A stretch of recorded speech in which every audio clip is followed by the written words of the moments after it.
Okay, these next set of strengthening exercises really focus on your upper, middle, and lower trap muscles. I find that this is probably one of the weakest area, no matter if it's a SEAL operator or a student here in training. This is one that's very often neglected, and it's very important to help open your shoulder blades up as well. Most guys, it's very common for students to come here, be able to bench press maybe 200, 220 or more pounds, yet barely be able to hold their middle and lower trap up. If I were to line 10 students up on my table in this position and resist them, go ahead and resist me, all right? Very weak in this position right here. Also, very weak in the lower trap position right here, all right? Most guys, I don't care how big they are, I can break with one finger. It's amazing, guys are amazed at how weak they are in that position. You've got to have equal strength in your back, just as strong as your pecs. You've got to have equal flexibility. So you have to work on avoiding these strength imbalances and flexibility imbalances. So one of my favorite exercises to work on for the middle and lower trap weakness, we call them Ys and Ts. The first one is the T position. I like doing it on an exercise ball because you can use your core along with it. But really this nice straight arm, powerful thumb towards the ceiling position with dumbbells.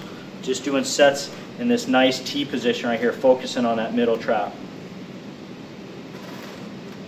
And it's very common for a student that can bench press 200 pounds to barely be able to use a 5 or 10 pound dumbbell. So you really want to work on that. And the next position is for the lower trap, is in this Y position. Really coming up to my hands right there. Okay. Very powerful movement right into that lower trap. Both of these are weak. Both of them help open your shoulder and really help with the shoulder health and combating the strength from your front side. Okay, the next exercise is incline press. I tend to find that if you do an incline press with a straight bar in a fixed hand position, it tends to be a bit aggravating to the shoulder. So I like to see more dumbbell press where your hands can open up and open the shoulder joint, and doing more incline press with dumbbells than with straight bar, but really whatever is more comfortable to you as long as it's not painful. So straight bar position tends to kind of wind up and tighten the shoulder joint and be less comfortable, and sometimes have some tendonitis issues. So I tend to like more of a hammer press in this position.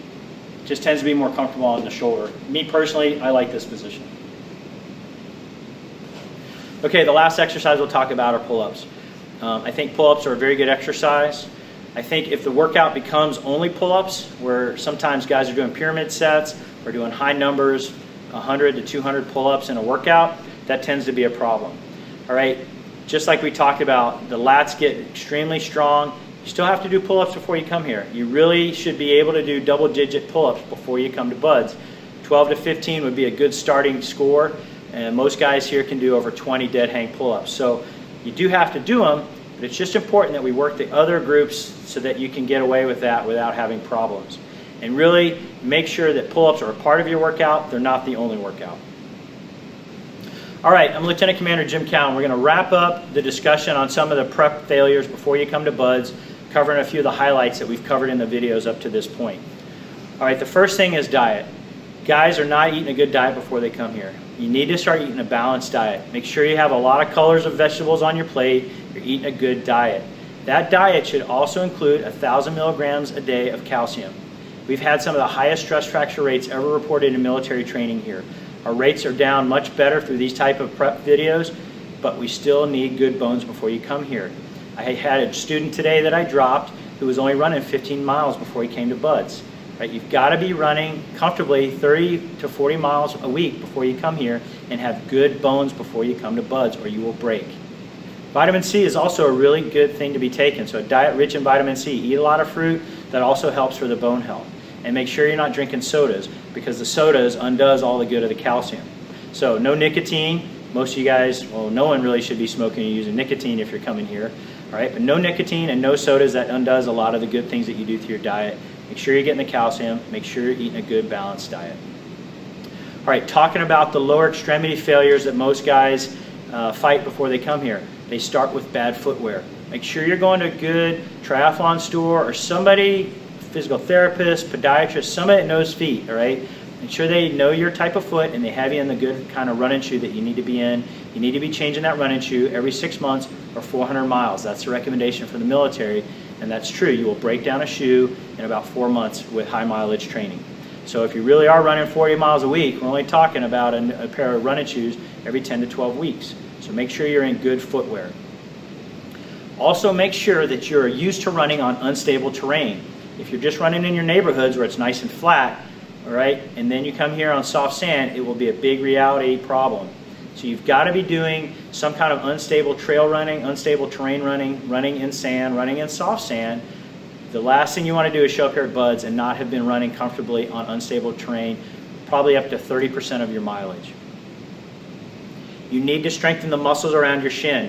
We've talked about these stress fractures in the lower leg, right? That's at least a 12-week roll if you come here. You need to build up the muscles that surround your shin, and we've shown you that in the video. Make sure that the muscles are there protecting your shin bones and keeping it strong. And the last thing, I tell people, if you only did one stretch for me before you came to Buds, it would be a calf stretch 2 or 3 times a day, because most of the lower leg problems that we see somehow relate in some way to calf inflexibility. So stretching your calf muscles routinely all through the day is a good thing before you come to Buds. Also, we've talked about the weakness in the lateral hips. Right? Guys do a great job at strengthening their quads and their hamstrings and their calf muscles, but they totally neglect these lateral hip muscles. And so when you start to run, you get a lot of knee problems from weak hips. Most of the knee pain that we see here actually aren't knee problems, they're hip weakness.